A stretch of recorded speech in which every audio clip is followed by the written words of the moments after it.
sabihin mo, walang iwan si babain na. Eh, hindi rin naman natin yun, Dan. Eh, ito ba di public?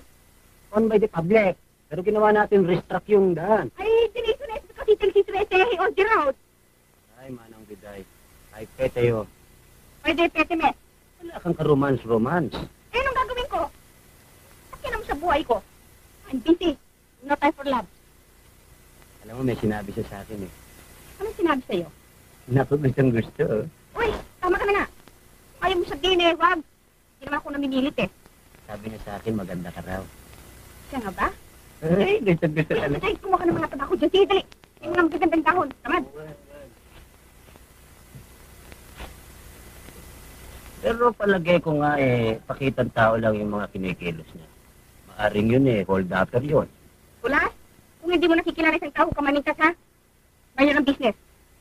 Maaring maganda siyang lalaki pero sumusunod lang siya sa akin. Siguro yung nagtitinda ng bato ng lighter sa Maynila. Pasikat eh. Si kotse, baka hiram lang yung kotse nun. Kung tinan mo siya, alam kung sino.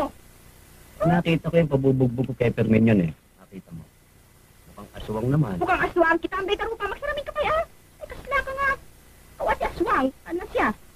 Teka nga muna. Sa palagay mo kaya eh, talagang maganda siyang lalaki? Eh, di kasi naman. Napakaganda niya ang lalaki. Anong tingin mo sa kanya? Ah, nahuli ko siya. Talagang ikaw, ikaw, uyong ka. Talagang gusto siya. Sige, madali ka na di natin to kay Don Fidel. O, sige, dali, isabaw ka na. Manang iday, ilupat mo man. Si Ernesto na merong koto. Talagang ikaw, uyong ka. Ano, Diday? Sige, sige, tara lang. Kaya di ba pa si Don Fidel yan eh? Okay, kahit sinabunan. Dami ng kalukuhan kasi eh. Ano pinakanta?